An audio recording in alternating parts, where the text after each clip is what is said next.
Good evening बच्चा लोग, कैसे हो आप लोग? मुझे पूरी उम्मीद है कि आप लोग बहुत अच्छे से होंगे। जो बचा हुआ समय है, उसमें आप लोग पूरी शिद्दत से, पूरी ईमानदारी से, पूरी एफिशिएंसी के साथ पढ़ाई कर रहे होंगे। कुछ नया नहीं उठाना बच्चा लोग, प्लीज़। जो आप लोग कर चुके हो, उसी को रिवाइज़ करो, अपने शॉर्ट नोट्स के थ्रू रिवाइज़ करो, चाहे अपने हैंड रिटन नोट्स के थ्रू रिवाइज़ करो, चाहे अपने मॉड्यूल्स के थ्रू रिवाइज़ करो। पुराने को ही रिवाइज़ करो। जहाँ पर आपको लगता है कि आप परेशान हो सकते हैं, उन कॉन्सेप्ट्स को दिन में थोड़ा समय निकाल के रिवाइज कीजिए, उस पर प्रैक्टिस कीजिए, उनकी एप्लीकेशंस को और बारीकी से समझिए, ताकि जिस दिन वो एग्जामिनेशन में आपके सामने आए, वो आपको परेशान ना कर सकें। आज हम 2 सवाल आपके लिए लेकर आए हैं। बहुत अच्छे सवाल हैं। हमारी टीम ने बताया कि सर ये वो क्वेश्चंस हैं जो आपके कॉन्सेप्ट को टेस्ट करेंगे। तो ये 2 सवाल आपके सामने।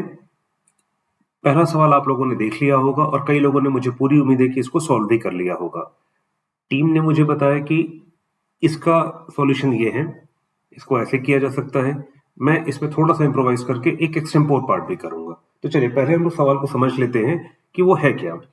हमको एक मैट्रिक्स दे रखी है, ऑर्डर हमको नहीं दे रखा है, हमें मान यहाँ पर दे रखा है कि a to the power 5 is equal to 0 matrix such that a to the power n is not equal to I for all n which are greater than or equal to 1 and less than or equal to 4. Then what is the inverse of I minus a? हमको तीन option दे रखे हैं, चौथा none of these है। तो चलिए हम लोग पहले देख लेते हैं कि हमको दे क्या रखा गया है। Observations from the given information, ये हो जाएगा। पहली ऑब्जर्वेशन हमारी हो जाएगी a to the power 5 is equal to 0, ये बिल्कुल गिवन है। सेकंड हो जाएगा a to the power n is not equal to I for all n which are less than or equal to 4 and greater than or equal to 1. That is a to the power 1 is not equal to I, a square is not equal to I, a cube is not equal to I and a to the power 4 is not equal to I. ये हमको दे रखा गया है। इसके बाद हमसे पूछा गया है कि what is the inverse of I minus A. तो हम एक तीसरी चीज देखते हैं, ये ऑब्जर्वेशन नहीं है, ये हमारा डेफिनेशन से है। ये हमारी डेफिनेशन देख लेते हैं कि क्या होती है इनवर्स की। A is called the inverse of B if and only if, इसका मतलब आप लोग को पता है AB is equal to I is equal to BA। अगर दो मैट्रिसेस के product both ways AB and BA ये आता है I के बराबर, तो वो कहलाएगा, तो वो एक दूसरे की इनवर्स कहलाएंगे। तो हमें देखना है कि I माइनस ए का इनवर्स क्या है। हम इस सवाल को दो तरीके से करते हैं। पहला पार्ट तो सिंपली दे रखा है कि ऑप्शन नंबर 1 है a to the power 4। हम देखते हैं a क्या है। If a to the power 4 is the inverse of I minus A, ज्यादातर स्टैंडर्ड बुक्स में आपको यही पैटर्न मिलेगा कि वो तीनों ऑप्शन को एक एक बार ट्राई करके देख लेंगे। हम भी इसी तरीके से करेंगे, पर इसमें हम एक पार्ट और भी ऐड करेंगे। If A4 is the inverse, then A4 I minus A, इन दोनों का प्रोडक्ट क्या हो जाएगा?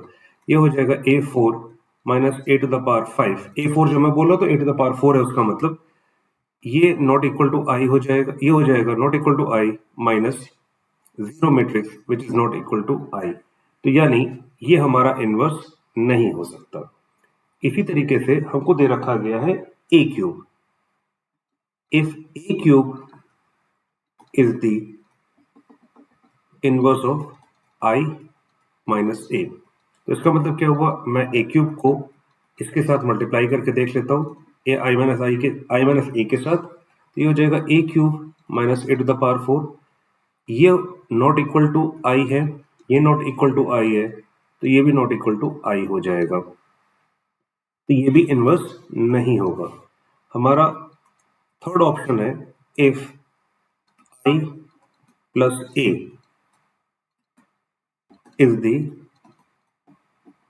Inverse of I minus a। तो एक बार मल्टीप्लाई करके देख लेते हैं हम लोग। ये दे देगा मुझे I square minus A plus A minus A square, ये दोनों कैंसिल हो जाएंगे।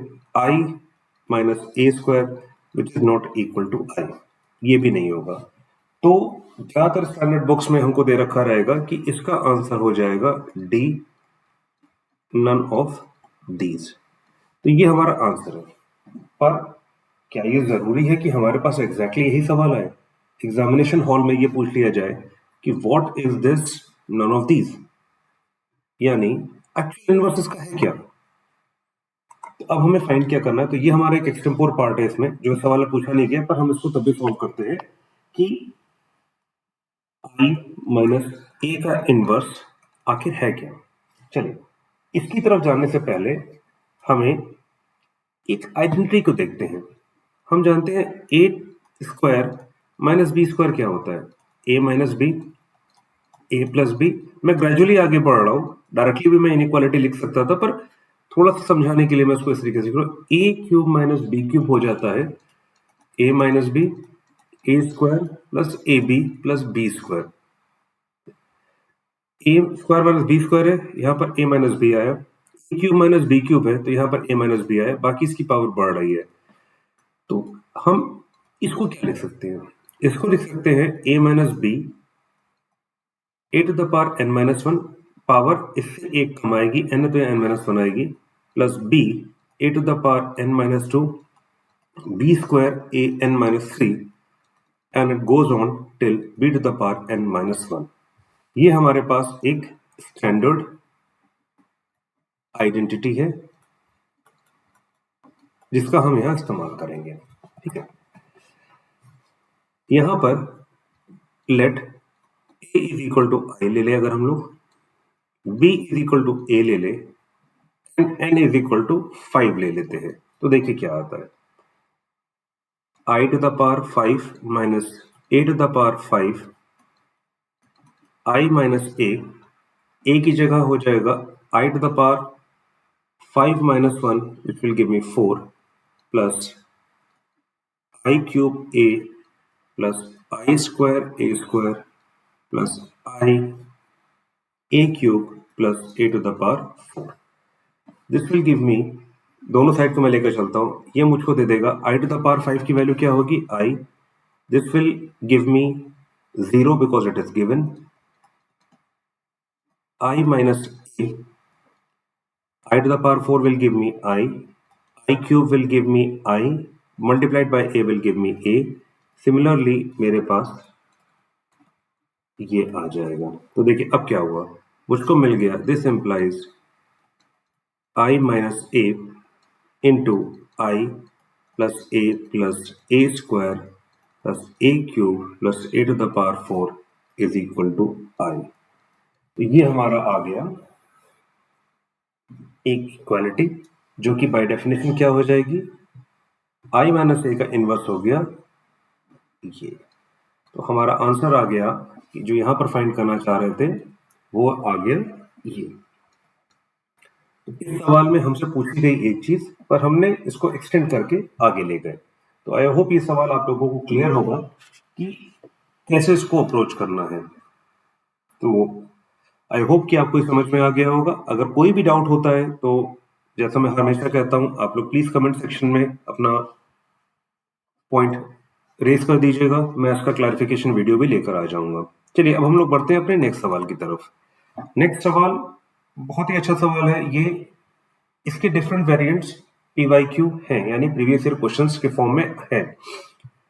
ये कई बार आईआईटी में पूछा जा चुका है और इसको आज हम लोग सॉल्व करते हैं। हमसे कहा गया है कि number of identical terms, identical का मतलब हो गया जो टर्म्स सेम है।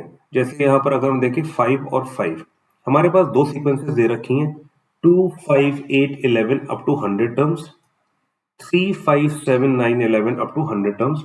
इन दोनों में आइडेंटिकल टर्म्स कितने होंगे? जैसे अगर हम गौर से देखें तो 5 हमारा एक आइडेंटिकल टर्म हो गया, 11 हमारा दूसरा आइडेंटिकल टर्म हो गया। इस तरीके से जो भी यहां पर लास्ट में TN आएगा, इन सबका नंबर क्या है, कितने कॉमन टर्म्स हैं इन दोनों सीक्वेंसेस में। हम यहां पर सिंपल एक कॉन्सेप्ट यूज करेंगे, जो भी इन दोनों में कॉमन टर्म्स होंगे, जो भी लास्ट टर्म होगा उस कॉमन वाली सीरीज में, वो इन दोनों के जो लास्ट टर्म के छोटे से भी छोटा होगा। मैं फिर से बोलता हूं, इसमें जो भी हमारा last common oblique identical term होगा, वो इन दोनों के जो लास्ट टर्म में से छोटा होगा, उससे भी छोटा होगा या उसके बराबर होगा। ये हमारा मेन क्रक्स है। चलिए अब हम लोग इसको सॉल्व करते हैं, मैं फिर से आगे इसको बताऊंगा। हम पहले लेते हैं सीक्वेंस नंबर 1, इसको हम लोग 1 कहते हैं, इसको हम लोग 2 कहते हैं। देखिए अगर हम गौर से देखें तो 1 है हमारा 2, 5, 8, 11 and goes on up to 100 terms. देखिए यहां पर हमारा अगर गौर से देखें तो यहाँ डिफरेंस 3 है, यहाँ 3 है, यहाँ 3 है, तो ये हो गई एक AP with first term a equal to 2, common difference d1 equal to 3 and जो हमारा लास्ट टर्म होगा nth टर्म यानी t100 हमें निकालना है। ठीक है, t100 हम क्यों निकाल रहे हैं, क्योंकि जो भी इन दोनों सीक्वेंसेस में कॉमन टर्म्स होंगे, उसका जो लास्ट टर्म होगा वो इन दोनों सीक्वेंसेस के जो लास्ट टर्म है उससे छोटा होगा या उसके बराबर होगा। t100 हम लोग निकाल लेते हैं। t100 की वैल्यू आ जाएगी a plus n minus 1d। tn का फॉर्मूला क्या होता है, this implies t100 will be, a हमारा कितना है, a हमारा 2 हो गया, n क्या हो गया हमारा 100 माइनस 1, d हो गया हमारा 3। ये हो जाएगा 2 plus 99 into 3, 99 into 3 will give me 297 plus 2, this will give me 299। तो हमारी जो सीक्वेंस 1 हो गई, sequence 1 will be 2, 5, 8, 11 up to 299 and this is 100 terms। हम आते हैं सीक्वेंस नंबर 2 की तरफ। सीक्वेंस नंबर 2 हमारी है 3, 5, 7, 9, 11 अप टू 100 टर्म्स। अगर गौर से देखें तो यहां पर डिफरेंस है 2, यहां पर 2 है, यहां पर 2 है, यहां पर 2 है, तो ये हो जाएगी AP with first term equal to 3, common difference d2 equal to 2। फिर से हमें t100 फाइंड करना है। हम जानते हैं tn का फॉर्मूला क्या होता है, a plus n minus 1d, where a is the first term, d is the common difference and n is the number, n is the position or the term that we want to find। तो t100 हो जाएगा हमारा, a की value है 3, 100 minus 1 99, ये मुझको दे देगा 2, 3 plus 198, this will give मी 201। अब देखिए हमारे पास ये आ गया। अब हम 1 को लिखते हैं, ये हो जाएगा 2, तो हमारी जो सीक्वेंस नंबर 2 है वो हो जाएगी, दिस इंप्लाइज 3, 5, 7, 9, 11 अप टू 201, ये जा रही है।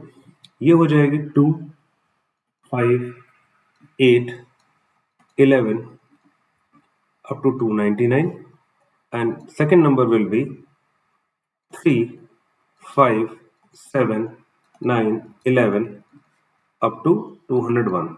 अगर गौर से देखें तो हमारा पहला आइडेंटिकल टर्म हो गया 5, दूसरा आइडेंटिकल टर्म हो गया 11, तो कॉमन टर्म हो गए यहां से,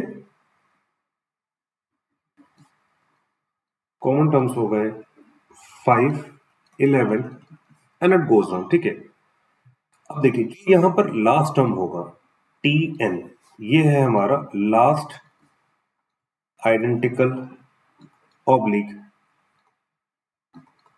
कॉमन टर्म। tn की वैल्यू कितनी होगी, वो 299 अगर देखिए 201 से बड़ा हो जाएगा तो वो इस सीक्वेंस में नहीं आएगा, तो वो कॉमन रह नहीं जाएगा। तो हमारा जो भी लास्ट कॉमन टर्म होगा वो इन दोनों के में से जो छोटा होगा उससे छोटा या उसके बराबर होगा। तो tn हो जाएगा हमारा 201 के बराबर। फिर से मैं बताता हूँ, अगर मान लीजिए हमारा कोई term common, last common term है 203, क्या 203 दोनों में कॉमन होगा? नहीं, हो सकता है इसमें आ जाए और हो सकता है इसमें ना आए। 203 मैंने खाली एग्जाम्पल के लिए यूज किया था। तो जो भी हमारा लास्ट कॉमन टर्म होगा वो इन दोनों में से जो छोटा होगा उससे छोटा या उसके बराबर होगा। देखिए ये भी हमको एक एपी दे रहा है। हमारा फर्स्ट टर्म हो गया 5, डिफरेंस हो गया 6। डिफरेंस निकालने का एक और फॉर्मूला भी है जब हम कॉमन टर्म्स की लेते हैं। ठीक है, जो एपी बनती है हमारी sequence AP that is formed of common terms will have common difference given by capital D will be equal to LCM of D1 comma D2. तो in our case it will be LCM of 2 comma 3 which will be 6। अगर हम गौर से देखें तो हमने क्या find किया है? यही तो फाइंड किया है। इन दोनों के बीच में 11 है और अगर आगे बढ़ेंगे तो यहाँ पर 17 भी हमको मिल जाएगा। तो हमको जो कॉमन टर्म्स की सीक्वेंस मिली है वो है 5, 11, 17 and goes on till Tn। ये हो जाएंगे हमारे n टर्म्स। इसमें फर्स्ट टर्म हो गया हमारा 5, कॉमन डिफरेंस हो गया यानी कैपिटल डी, वो हो गया हमारा 6। Tn हमें पता नहीं क्या है, पर इतना पता है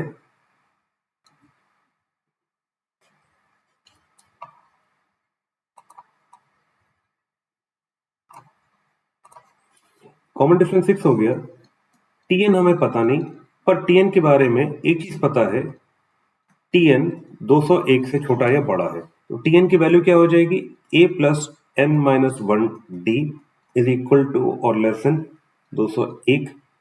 5 plus n minus 1 6, 201 n minus 1 6, 201 minus 5, this will give me 196। अगर हम n माइनस 1 इधर लेते हैं, ये डिवाइड करते हैं 196 बाई 6, इसको करके देख लेते हैं।